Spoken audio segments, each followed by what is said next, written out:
sits. But people are still searching for it throughout the year, though. It's still pretty good, though. That's good.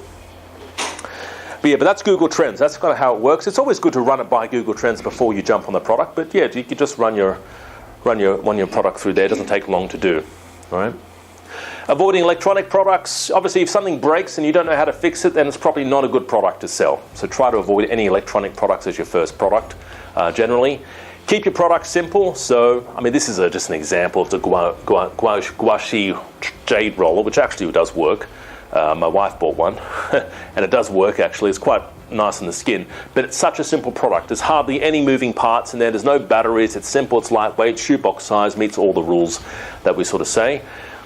Price points. Now, the reason I sort of say $25 is kind of ideal is because you don't want to sell stuff for $10, really. You want to generate sales, but also sometimes the same effort it takes to sell something worth $25 is exactly the same process it takes to sell something for $50.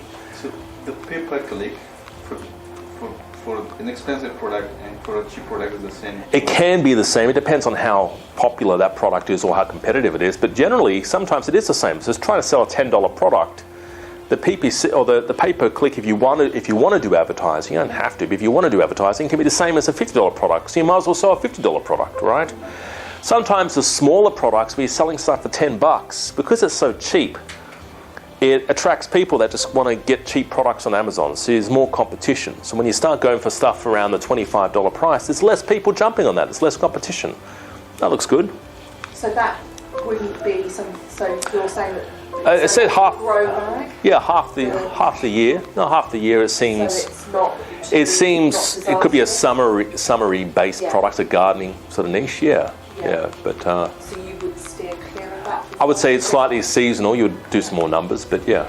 The reason I say don't sell anything too expensive is if you sell something too expensive, people sort of add it to the watch list. They sort of think about it for a little bit longer. So probably best to keep it under that even an $110 New Zealand mark or $100 Australian. All right.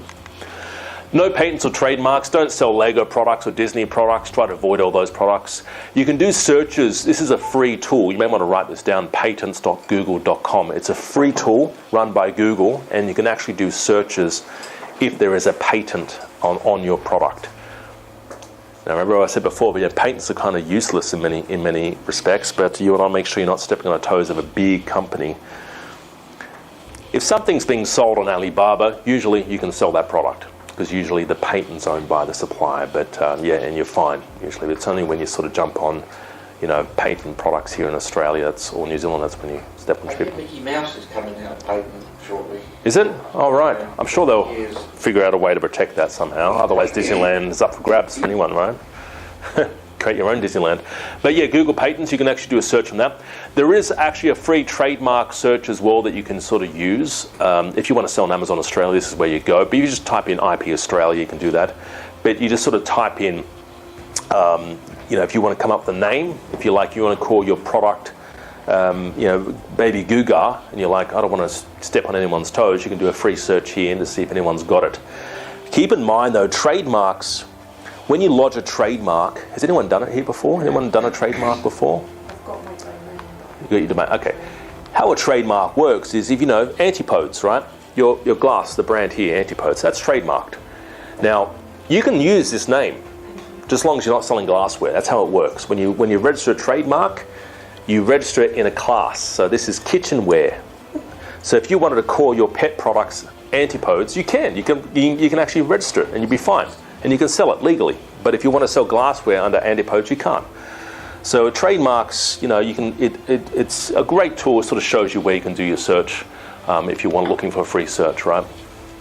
Less than 100 reviews, we sort of covered that before. You want to jump on products that are obviously making money that have less than 100 reviews. But if products in America have got 3,000 reviews and no one's selling that here in Australia, that's an opportunity for you to sell. Non-brand dominated, don't sell Huggy nappies or products where people kind of know the brand, they kind of trust the brand. There's no point you trying to carve out a niche for yourself if someone who's already got that brand already sorted. It's like you trying to sell Lego, right? It's already done. Small, lightweight, obviously the smaller it is, the cheaper it is to ship and to send away. Non-fragile, Most things these days, if it's glass or ceramic, if it's packed well, it's fine. But I would say try to avoid glass. Ceramics are actually okay as long as it's packed well. I think I covered that recently on one of the trainings. But if it's packed well, it's not going to break, you should be okay. There's actually machines in China where they're called drop test machines.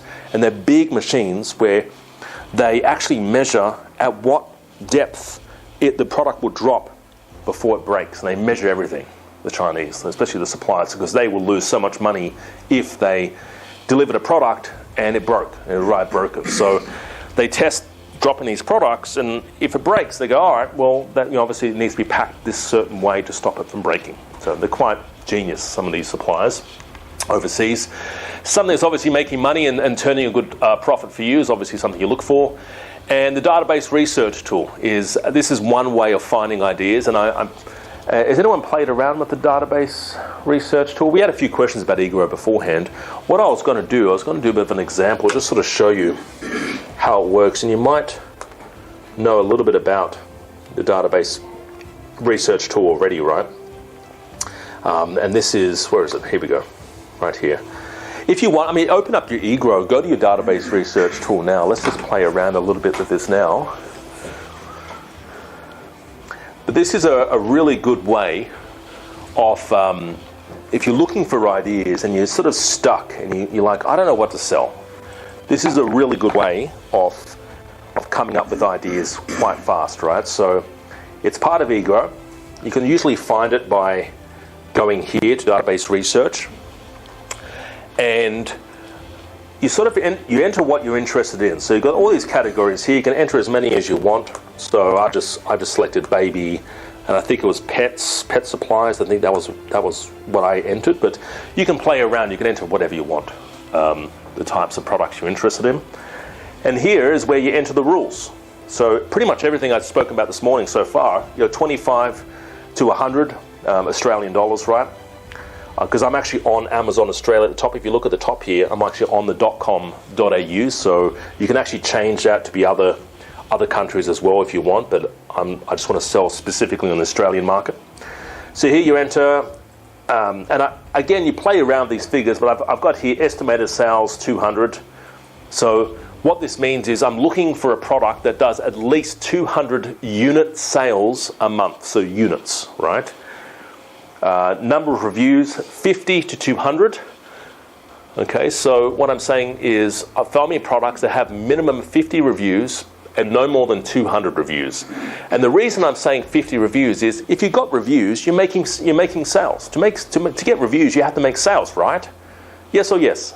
Yes. Thank you. So it's like if you find products that have got 1 review or 0 reviews, then it's kind of, you got to track it, and you kind of know, you kind of like, all right, I have to rely on eGrow to know whether or not they're making sales. But if it's got 50 reviews, they've made sales. They've made a heck of a lot of sales, right, to get 50 reviews. So I'm asking the software, find me products that have minimum 50 reviews, but no more than 200. The weight I put here, find me products no more than maximum 1 kilo. It's on the kilo, the imperial system.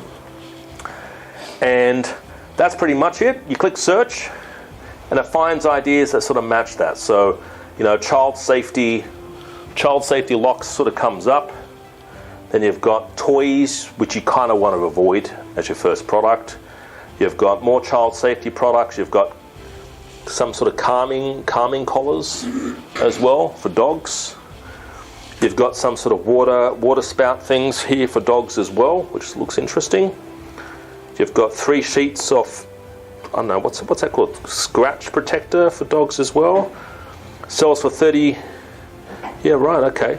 So it's got 71 reviews and estimated sales $7,200 in the last 30 days, which isn't too bad. 71 reviews. So to get 71 reviews, you have to make quite a lot of sales, right? To get 71 reviews. I've got a question about this estimated sales. How accurate is it? Estimated sales. Yeah, good question. So when you first run the tools, right? So it's got here $7,200, right? When you first do this, eGrow can't track the millions and millions of products available on Amazon. I think I think in Amazon Australia, we have access to over 200 million products on Amazon, right?